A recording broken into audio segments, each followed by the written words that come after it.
இந்த பக்கம் யூட்டா அப்படி யோசிப்பா பாருங்க. என்னோட கட்டனாவோட வேகத்தை விட இவன் ரொம்ப வேகமா டாஜ் பண்ணிட்டு இருக்கான். இவனோட பிசிக்கல் ஸ்ட்ரென்த் ரொம்ப அதிகமா இருக்கு அப்படி சொல்லிட்டு யூட்டா நம்ம யூஜியை சாக்காய் பார்த்துட்டு இருப்பான். அப்புறம் மறுபடியும் நம்ம யூஜியை யூட்டா அட்டாக் பண்ணிட்டே இருக்க. அது எல்லாத்தையுமே டாஜ் பண்ணிட்டு மறுபடியும் நம்ம யூஜி ஓடுவான் பாருங்க. அங்க கார் மேல ஜம்ப் பண்ணிட்டு ஒரு ஜீப்போட ஜன்னல் அப்படியே உள்ள புந்து அந்த பக்கம் வந்து குதிச்சு நின்றுட்டு இருப்பான் பாருங்க. பின்னாடி யூட்டாவும் அதே மாதிரி ஃபாலோ பண்ணிட்டே வந்துருவான் செம ஸ்பீடா. டக்குன்னு பார்த்தா நம்ம யூஜி கையில ஒரு கத்தி எடுப்பான் பாருங்க. இந்த கத்தி யார் கொடுத்ததுன்னா நம்ம கோஜோ கொடுத்ததுதான்.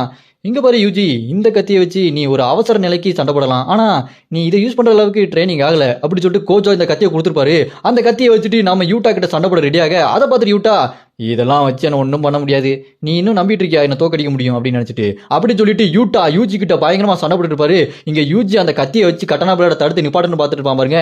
என்னதான் தடுத்தாலும் ஒன்றும் பண்ண முடியாது அப்படின்னு சொல்லிட்டு யூட்டா கட்டனா பிளேட வச்சு அடிக்க அவன் சின்ன கத்தியை வச்சு தடுத்து நிப்பாட்டிட்டு இருப்பான். அதுல கடுப்பாய் யூட்டா வயிற்றுலேயே ஓங்கி ஒரு மிதி மிதிச்சுட்டு கடுப்பாயி கட்டனா பிளேட தூக்கி ஒரு வெட்டலாம் போவான் பாருங்க. ஒரு வெட்டுல அந்த கத்தி 2 துண்டா போயிடும். அதோட சேர்த்து நம்ம யூஜியோட உடம்புல அப்படி குறுக்க ஒரு கோடு போட்டுருவான் நம்ம யூட்டா.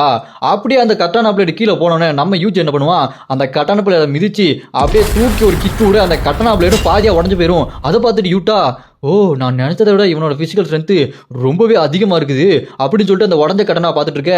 அடுத்து நம்ம யூஜி அடுத்த அட்டாக்கு ரெடி ஆகி, யூட்டா உன் கதையை நான் முடிக்கிறேன்டா அப்படின்னு சொல்லிட்டு நம்ம யூஜி அட்டாக் பண்ண போவான் பாருங்க. யூட்டாவை அடிக்கலான்னு போகும்போது டக்குன்னு பார்த்தா ஏதோ ஒன்று வந்து பிடிக்கும் நம்ம யூஜியை. என்னன்னு பார்த்தா ரீகா சாபம் தாங்க. ரீகா சாபம் வந்து நம்ம யூஜியோட தலையை அப்படியே பிடிச்சிட்டு, என்னோட யூட்டாவே அடி பிடிக்க போறியா அப்படின்னு நம்மளோட யூஜி தலையை பிடிச்சி வைக்க.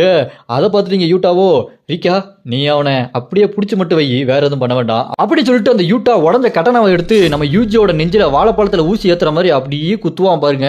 குத்திட்டு சொல்லுவான் பாருங்க, என்ன மன்னிச்சிரு யூஜி அப்படின்னு சொல்லுவான். ஏன்டா பண்றதெல்லாம் பண்ணிட்டு மன்னிச்சிருன்னு டைலாக் வேற. யூட்டா யூஜியை குத்துறத பார்த்துட்டு உள்ள இருக்கிற நம்ம ரியோமன் சுகுணா சும்மா டெவில் மாதிரி சிரிப்பா இருப்பாருங்க. அடுத்து என்ன ஆக போகுதோ. அப்படியே இந்த பக்கம் பார்த்தா நம்ம ஜோசோ கஷ்டப்பட்டுட்டு இருப்பான். யார்கிட்ட, அந்த நவையா கிட்ட தான். அவன் மிரர் டெக்னிக்லாம் யூஸ் பண்ணி நம்ம ஜோசோ போட்டு அடி வெளுத்துக்கிட்டு இருப்பான்.